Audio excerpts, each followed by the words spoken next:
모든 사람들이 나이 들어가면서 공통적으로 갖게 되는 감정이 있습니다. 첫 번째는 허무함이 아닐까 생각합니다. 가끔 그런 얘기들을 들어요. 40대 때는 뭐 40km로 세월이 지나가더니 50대 때는 50km로 달리고 60대가 되면은 60km로 달리고, 여러분 60km만 돼도 이제 상당히 빠르잖아요.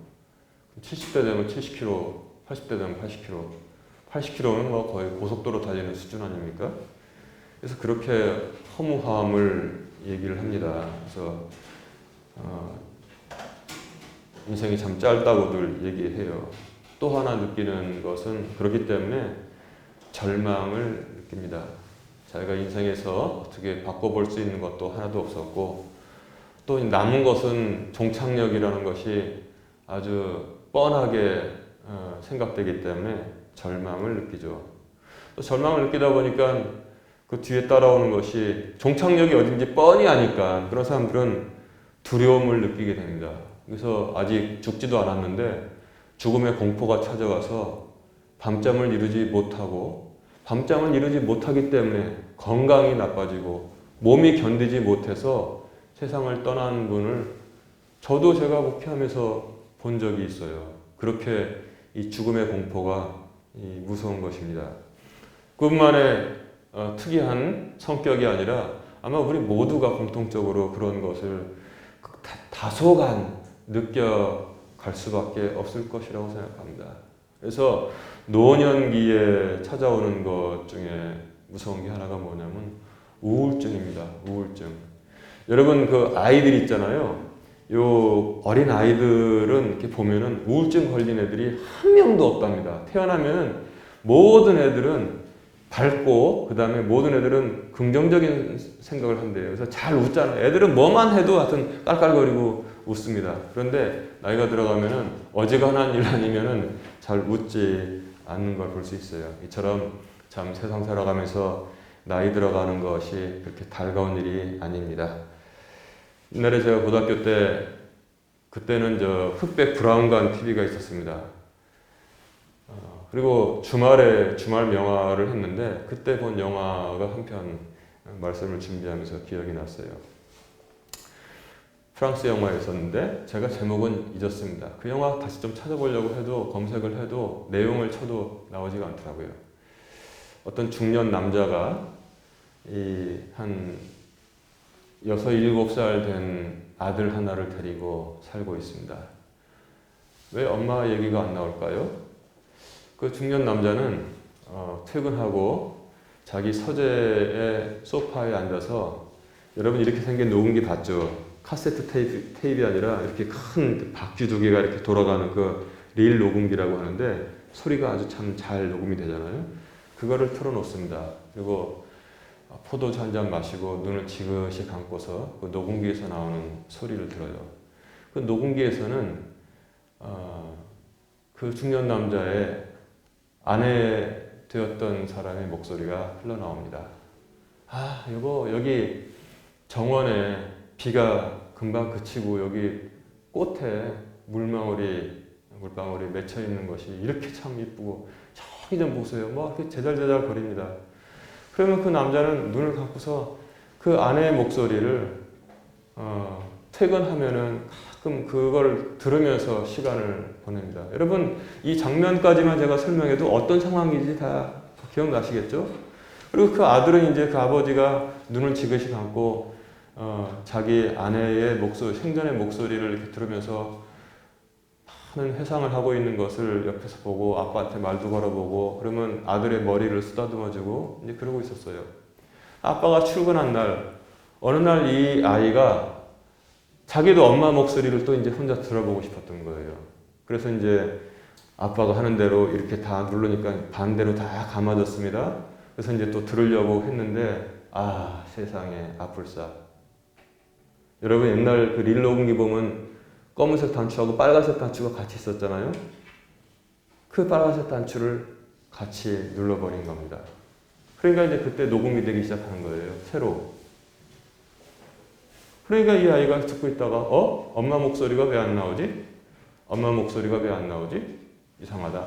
그리고 이제 계속 돌아가서 새로이 녹음이 돼버리고 그 옛날에 녹음되어 있었던 어머니의 목소리는, 엄마의 목소리는 다 지워지게 되었습니다. 그 중년 남자가 이제 아빠가 퇴근해서 다시 이제 왜 이렇게 처음으로 감아서 아내의 목소리를 들어보려고 눌렀는데 아무 소리가 안 나오는 거예요. 이게 웬일인가 하고 이렇게 들여다봤더니 조금 있다가 자기 아들의 목소리가 나옵니다. 엄마 목소리가 왜 안 나오지? 엄마 목소리가 왜 안 나오지? 그러니까 이제 어떤 일이 일어났는지를 다 직감을 하게 되었습니다. 그래서 아들이 들어오니까 그 사랑하는 아들을 때릴 수는 없고 어린아이인데 그렇다고 그 하나 가지고 있었던 그 아내의 목소리가 다 날아가 버렸으니 이 남편이 얼마나 가슴이 메어집니까? 그러니까 슬픔과 분노를 억누르고 아들이 와서 막 말을 하니까 얘야 아빠 지금 혼자 있고 싶단다. 아빠가 혼자 있고 싶으니까 네 방으로 가서 놀아라. 그러니까 이 아들은 왜 그러는지 몰라요. 아빠가 보니까 이 화를 막 억누르고 있는데 그래도 부드럽게 아빠 혼자 있고 싶다고 그랬지. 그러니까 이제 애가 나옵니다. 나중에 그 녹음기에 자기가 실수를 해서 엄마의 목소리가 다 날아갔다는 사실을 알게 되었습니다. 그래서 그 아이는 그 다음날 녹음기에 그 테이프를 이렇게 빼서 들고서 거리를 헤매요.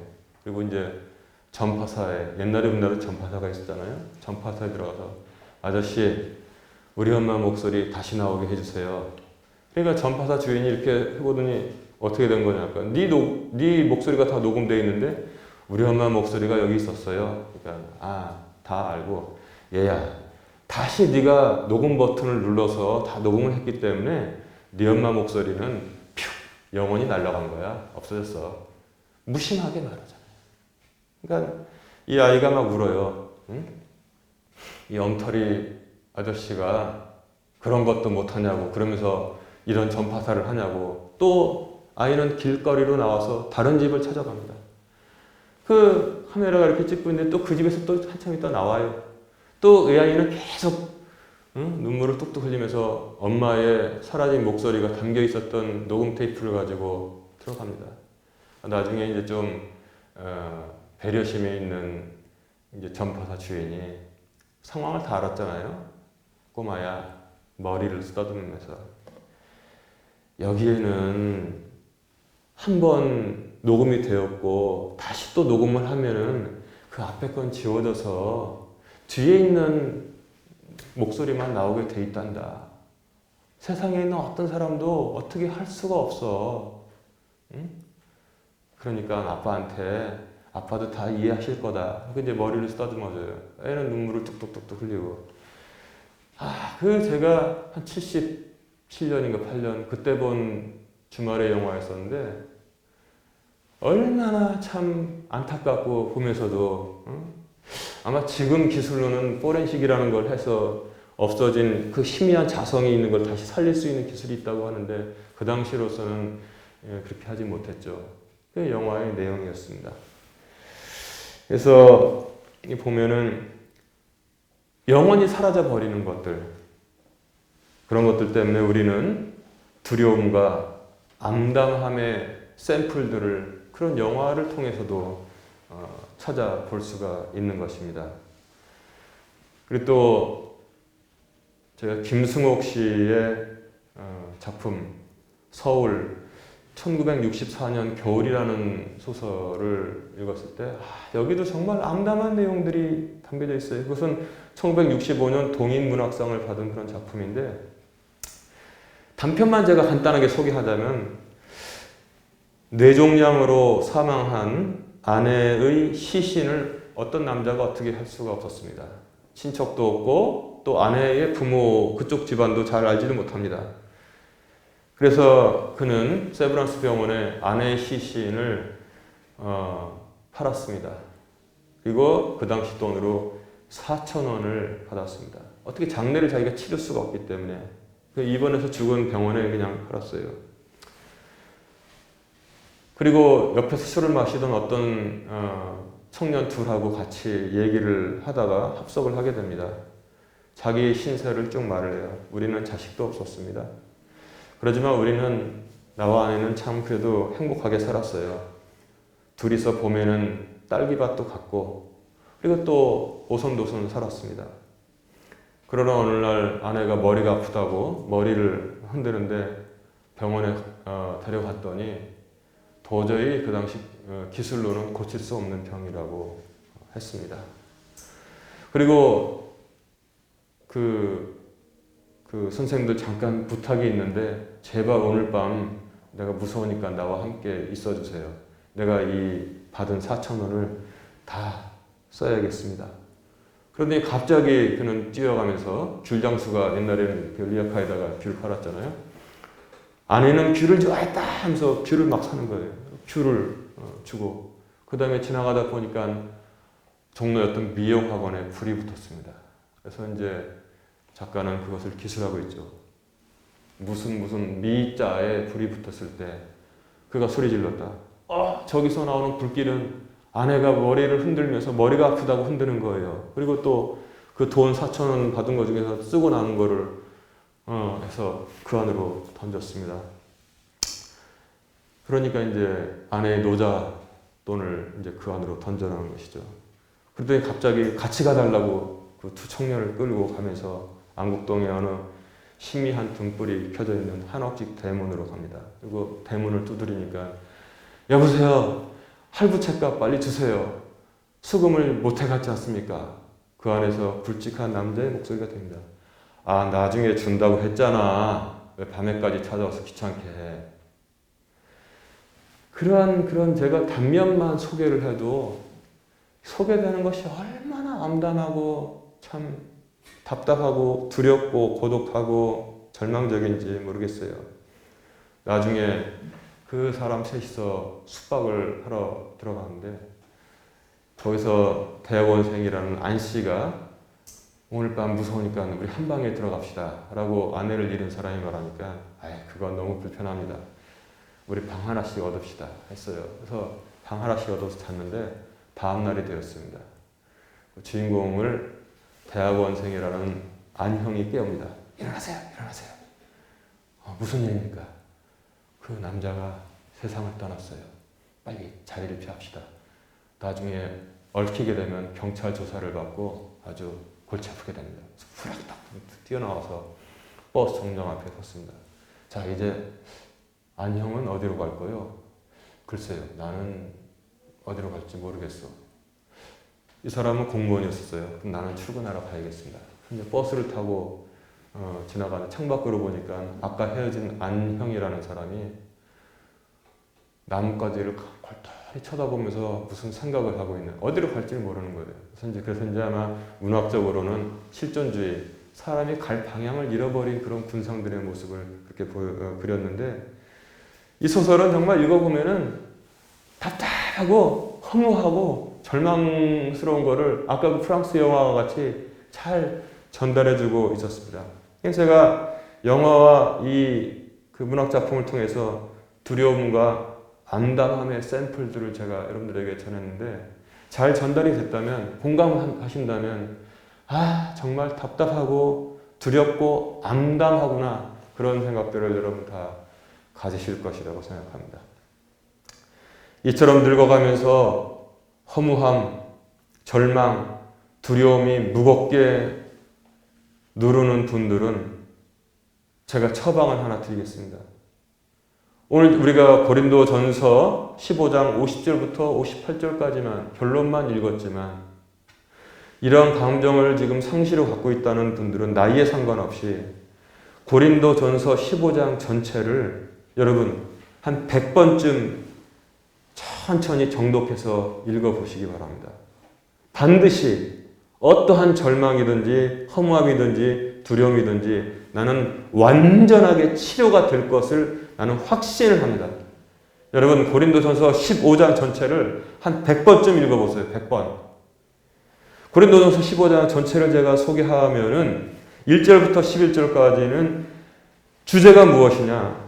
그리스도의 부활은 복음의 핵심이다 라는 말씀을 하고 있습니다. 12절부터 19절까지는 그리스도의 부활은 우리의 소망이다 이렇게 전하고 있습니다. 20절부터 28절까지는 최악의 원수, 최후의 원수가 있는데 그 최후의 원수가 누구이냐? 바로 죽음이 바로 최후의 원수인데 최후의 그 죽음이 죽게 될 것이다. 여러분 이게 굉장히 의미가 있잖아요. 최후에는 죽음이 소멸될 것이다. 즉 죽음이 죽게, 즉 종말을 맞이하게 될 것이다. 이렇게 말씀하고 있고 그 다음에 35절부터 49절까지는 우리는 영화로운 몸으로 다시 부활하게 될 것이다. 이렇게 바울이 우리에게 전하고 있는 것입니다. 그 나머지는 끝에 있는 오늘 본문 말씀인 것입니다. 우리를 늙어가며 허무하고 두렵고 절망하게 만드는 도대체 이 무서운 존재들은 무엇인가? 무엇이 우리를 늙어가게 만들고 허무하게 만들고 두렵게 만들고 절망하게 만드는 존재들인가? 이 무서운 존재들이 무엇인가에 대해서 오늘 본문이 이렇게 전하고 있습니다. 이 무서운 존재들에 대해서 이들의 정체에 대해서 세상의 초등학문은 전혀 알려주지 못하고 있는데 오늘 본문은 우리에게 이 무서운 정체들이 무엇이냐? 첫 번째가 죄다. 두 번째가 죽음이다. 세 번째가 율법이라고 알려주고 있습니다. 어디서 알려주고 있습니까? 56절에 보니까 사망에 쏘는 것은 죄요. 죄의 힘은 율법이니라. 이렇게 말하고 있기 때문에 그렇습니다. 모든 사람을 허무하게 만들고 죽게 만들고 죽기도 전에 절망하게 만드는 그런 무서운 존재들이 그늘에 숨어 있는데 어둠 속에 숨어 있는데 성경은 그 존재들이 바로 죄요, 죽음이요, 율법이라고 이 세 가지를 지금 정체를 우리에게 밝히 드러내주고 있습니다. 이들이 합력하여서 어떻게 사람들을 잡아먹는가? 여러분, 제일 마지막에 율법이 포진하고 있습니다. 율법이 얼마나 많이 생겼어요. 십계명이 간단하게 주어졌는데 사람들이 이것저것 만들어가지고 613개를 당시 이스라엘에서는 지키고 살고 있었다고 했습니다. 여러분, 십계명도 잘 못 지키는데 613개를 어떻게 완벽하게 지키면서 삽니까? 너도 나도 다 죄인 만드는 거예요. 그러니까 죄의 힘이 율법에서 나오는 거란 말입니다. 어떻게 좋은 세상을 만들려고 율법을 주셨는데 사람들은 그거를 만들어가지고 사람 위에다가 집을 막 얹어놓으니까 그러니까 예수님께서 바리새인들을 미워하시면서 너희들은 새끼손가락으로도 들지 않으면서 다른 사람들에게는 아주 무거운 짐을 올려놓았구나 이렇게 말씀하셨던 것입니다. 여러분, 죄 안 짓고 사는 사람이 있으면 저 좀 소개시켜 주세요. 제가 가서 좀 인사를 올리고 싶습니다. 다 범법을 하고 살아요. 다 범법을 하고 살아. 그러니까 마치 제가 이 일본말을 써서 미안합니다. 무슨 저기 저 술집 앞에 가면 삐끼라고 있잖아요. 삐끼가 앞에서 막 이렇게 뭐 이게 나눠주면서 막 손님도 끌어들이는 것처럼 율법이 지금 그런 역할을 하고 있다는 거예요. 그러니까 율법을 통해서 이 613 이상으로 풀어놓은 율법들에 인해서 사람들이 전부 다 죄인이 되었습니다. 그랬더니 죄인이 돼버린 거예요. 전부 다 죄인. 그런데 이 죄는 뭡니까? 결국은 죽음을 맞이하게끔 다 통로로 인도하고 있습니다. 그러니까 독사가 있고 죄는 독사의 독이고 율법은 독사 입에 많이 나 있는 이 독리라고 생각하면은 우리가 다 쉽게 이해할 수 있을 것입니다. 성경은 우리에게 전하고 있습니다. 의인은 없나니 하나도 없느니라. 그러니까 절망, 죽음, 허물을 느끼지 않을 사람이 없다는 것입니다. 다윗도 고백하기를 오 하나님 모친이 죄 중에서 나를 잉태하였나이다. 이렇게 탄식하고 있지 않습니까? 샘이 오염됐으니까 거기서 흘러나오는 모든 시내가 강이 다 오염되었다고 성경은 말씀하고 있죠.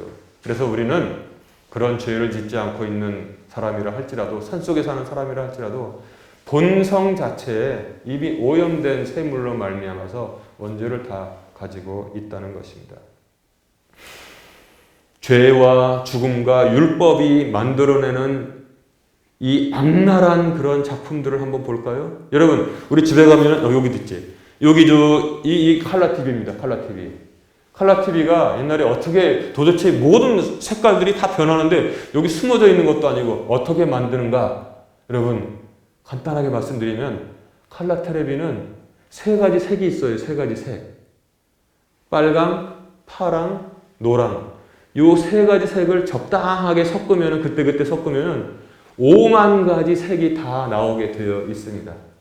그래서 우리가 이 칼라 텔레비를 보는 거예요. 죄와 죽음, 율법도 이 세 가지가 말이죠. 적절하게 막 섞이면서 사람들에게 5만 가지의 고통과 절망과 슬픔과 그 다음에 두려움을 다 지금 주고 있는 것입니다.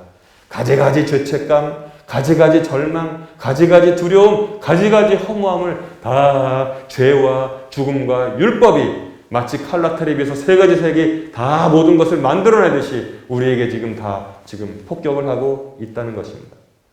그러니까 이 사실을 모르고 노년을 살게 되면 맨날 한탄만 하게 돼 있어요. 옛날이요.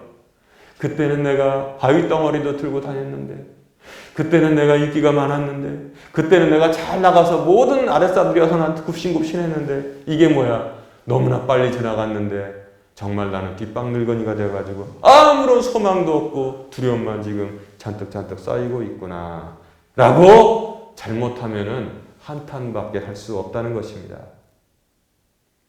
그런데 이 단단한 멸망의 트리오를 다스릴 존재가 세상에 오셨다는 것을 성경이 전하고 있습니다. 이 멸망의 트리오가 정복당하는 사건이 있었으니 바로 예수 그리스도의 십자가와 예수 그리스도의 부활이었다고 바울은 고린도전서 15장에서 잘 정리해서 우리에게 말씀하고 있는 것입니다. 그래서 혹시 믿음이 약해져서 정말 절망과 허무함과 두려움이 있다면 고린도전서 15장을 100번쯤 한번 읽어보라고 제가 말씀을 드리는 것입니다. 죄가 어떻게 정복되었느냐? 용서로 정복되었습니다. 율법이 어떻게 정복되었느냐? 은혜로 정복되었습니다. 죽음이 어떻게 정복되었느냐? 부활로 정복되었습니다. 그래서 고린도전서 15장 45절은 이렇게 말씀하고 있습니다. 그러므로 기록된 바 첫 아담은 살아있는 혼이 되었더라 함과 같이 마지막 아담은 바로 예수 그리스도를 말하는 거예요. 살려주는 영이 되셨느니라 이렇게 말씀하고 있어요. 제가 여러분 흥정역을 읽으라고 권면하는 이유가 바로 여기 있습니다. 개역개정을 읽을 때 하나님께서 그 진흙에다가 코에 숨을 불어 넣으셨더니 아담이 뭐가 됐다 그랬어요? 응?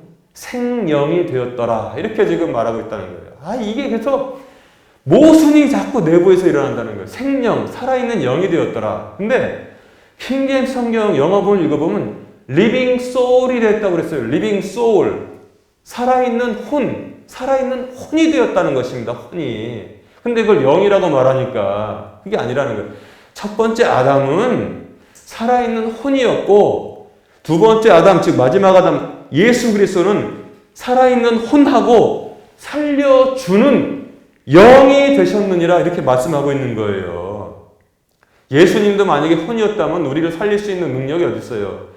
그 성경은 분명히 말씀하잖아요.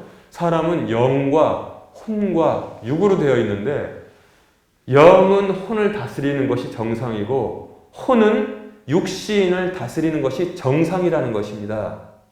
근데 지금 우리가 반대로 하니까 안 되잖아요. 몸이 가는 대로 마음이 따라가고 이렇게 사니까 이게 마귀의 뜻이란 말이에요. 원래 하나님 뜻은 영이 혼을 살리고 또한 다시 하나님께서 우리를 새로운 몸으로 살아가게 하시는 그런 뜻을 우리에게 알려주시고 있습니다. 그래서 예수 그리스도 마지막 아담은 살려주는, 즉 살리는 영이 되셨기 때문에 이 땅의 영이신 첫사람이라고 성경이 전하고 있어요. 그래서 그리스도께서 부활의 첫 열매가 되셨다는 것입니다. 그러면 혼은 무엇이냐? 혼은 어떻게 되느냐? 혼의 몸으로 영이신 하나님의 왕국에서는 존재할 수가 없다는 사실을 우리가 알아야 돼요. 혼을 가지고 있는, 즉 육신과 혼을 가지고 있는 혼의 몸으로는 영이신 하나님의 왕국에서는 존재가 불가능하다는 것입니다. 그래서 우리가 예배를 드릴 때 어떻게 예배 드리라고 했습니까? 하나님은 영이시니 예배하는 자가 영과 진리로 예배할지니라 그랬어요. 근데 우리가 혼을 가지고 있으니까 거기에 육신과 더불어서 올라갈 수 없다는 것입니다. 자, 그것에 대해서 고린도전서 15장 50절 이렇게 말씀하고 있습니다. 형제들아, 이제 내가 이것을 말하노니 살과 피는 하나님의 왕국을 상속받을 수 없으며 또한 썩는 것은 썩지 않는 것을 상속받지 못하느니라. 우리의 한계가 분명히 딱 거져 있었습니다. 우리의 한계는 저 거슬러 올라가면 창세기에 아담의 한계였습니다. 그는 생명이 아니라 살아있는 혼이었고 예수 그리스도께서는 살려주시는 영이라고 말씀하고 있지 않습니까?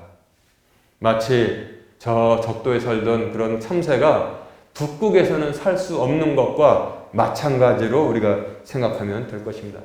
남극에 살던 펭귄이 더운 사막에서 살 수 있습니까? 그렇지 못하다는 것입니다.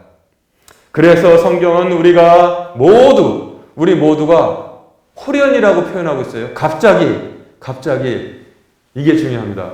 변화된다고 말씀하고 있습니다. 그 이유가 여기 있는 거예요. 변화되는 이유가. 52절에 보니까 나팔 소리가 나매 죽은 자들이 썩지 아니할 것으로 일어나고 우리가 변화되리니. 이미 나팔 소리 나기 전에 세상을 떠난 우리 할아버지, 할머니 그런 분들은 이미 죽은 자들이잖아요. 썩지 아니할 것으로 일어나고, 그분들 육신을 가지고 있었고 혼을 가지고 있었잖아요. 썩지 아니할 것으로 일어나고, 그 다음에 살아있는, 그때까지도 살아있는 사람들은 변화된다는 거예요. 썩을 육신을 가지고 있었지만 변화된다고 말하고 있는 것입니다. 그래서 성경을 읽어보면은 예수님의 부활 후에는 죽었다라는 말 대신 잠들었다라는 표현을 쓰고 있는 사실을 우리가 또 발견할 수 있어요. 어디서 알 수 있습니까?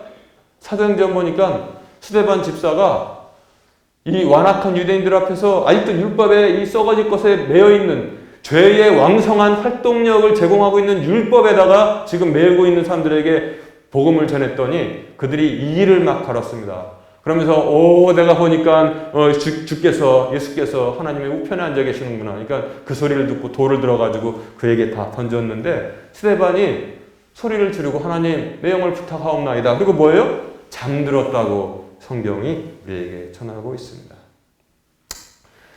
두렵고 암담한 사례를 제가 영화와 소설에서 말씀을 드렸지만 제 기억에 현실에서 남아있는 것 하나가 있어요. 때가 언제냐면 1979년 5월쯤으로 생각하는데, 제가 1979년에 고3이었는데 봉소풍 갔다 왔더니 제 아버지가 돌아가셨더라고요. 그래서 저기 일산에 있는 기독교 공원 묘지에다가 육신을 매장을 했는데, 거기 장지에 갔더니 지금도 기억이 나요.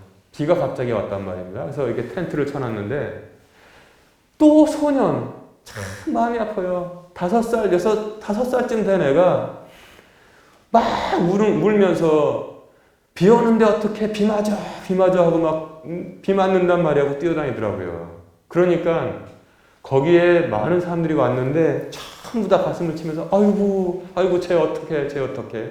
여러분, 제가 전달하는 그 당면만을 가지고 어떠한 상황이 그 아이의 집에서 일어나는지 아시겠죠? 응? 비가 오니까 막 울면서 비 맞는데 어떻게 비 맞는데 어떻게 그러더라고요. 제가 지금쯤 생각해 보니까 40년 지났어요. 그러니까 그 아이도 아마 지금 40대 중반이 되었겠죠. 그래서 제가 말씀을 준비하면서 속으로 이런 생각을 했습니다. 오늘 말씀의 결론이 이렇게 됐잖아요. 모두 믿음에 굳게 서서 기다려라. 40년 전에 그 아이도 내가 말하고 싶었어요. 믿음에 굳게 서서 기다려라. 비록 영화 속이었지만 어머니의 마지막 남은 유일한 그 목소리가 다 날아가 버린, 그렇게 만든 그 아이도 믿음에 굳게 서서 기다려라. 기다려라. 그리고 사랑하는 아내 달랑 하나 있었는데 그 아내를 먼저 보내고 절망에 빠져서 아내를 쫓아간 그 남자에게도 기다려라. 믿음에 굳게 서서 기다려라. 이렇게 제가 말씀을 드립니다. 그래서 57절에 보니까 이렇게 말씀하고 있어요. 이 암담한 현실이 있지만 그러나 우리 주 예수 그리스도를 통하여 우리에게 승리를 주시는 하나님께 감사하노라. 바울이 이렇게 결론을 내리고 있습니다. 우리 주 예수 그리스도를 통하여 우리에게 승리를 주시는 하나님께 감사하노라 했습니다. 여러분, 죄와 죽음과 율법이 모든 사람을 얽매고 다 삼켜버린 것 같지만 우리에게는 승리하지 못한다는 것입니다. 그것들이 오직 예수 그리스도를 통해서 우리가 오히려 승리하게 되도록 하나님께서 만들어 주신 것을 감사하시기 바랍니다. 여러분, 우리가 사람인지라 허무감, 두려움 막 찾아올 수 있어요. 그럴 때 이 고린도전서 15장을 한 100번쯤 읽어보세요. 줄줄줄줄 입에서 나오게. 반드시 그거 치유됩니다. 반드시 치유되게 되어 있습니다. 그래서 제가 엊그저께는 밤에 앉아서 가만히 묵상을 하고 기도하는데 그 감사가 나오더라고요. 옛날에는 뭐 구체적인 일을 감사했는데 이 감사가 저는 생각났습니다. 하나님의 모든 성품과 하나님의 모든 속성을 감사합니다. 그 감사하더라고요. 하나님의 모든 성품과 하나님의 모든 속성이 얼마나 우리에게 하나하나 다 감사한 건지 얼마나 감사합니까? 여러분, 감사할 수 있어야 돼요. 이제 말씀을 정리합니다. 이 어둠 속에서 모든 사람을 삼키던 그 무시무시한 원수 트리오가 정복당했습니다. 죄는 용서로 정복당하고 율법은 이제 우리가 은혜의 시대에 살고 있잖아요. 은혜로 정복당했습니다. 아직 하나 남은 게 있는데 죽음은 마지막에 멸망당할 원수라고 지금 성경이 전하고 있어요. 이것도 곧 정복당할 것입니다. 이미 예수님은 이겼어요. 부활의 첫 열매가 되셨기 때문에 이겼습니다. 그래서 바울은 말합니다. 오늘 말씀의 제목과 같이 오 사망아 너희 쏘는 것이 어디 있느냐, 너희 독립발이 어디 있느냐, 다 부러졌다는 거예요. 오 무덤아 너희 승리가 어디 있느냐. 무덤들에게 말하는 거예요. 오 무덤아 너희 승리가 어디 있느냐.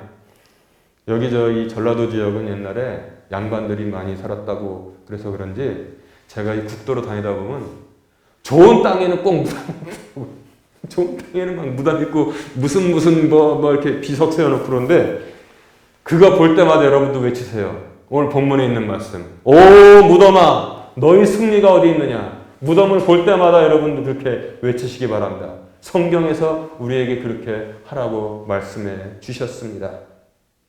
그래서 늙어갈수록 이 말씀에 힘입어서 오히려 기쁨과 감사와 소망이 점점 오는 새 복을 받아 누리는 복된 성도들 되시기를 주님의 이름으로 축원합니다.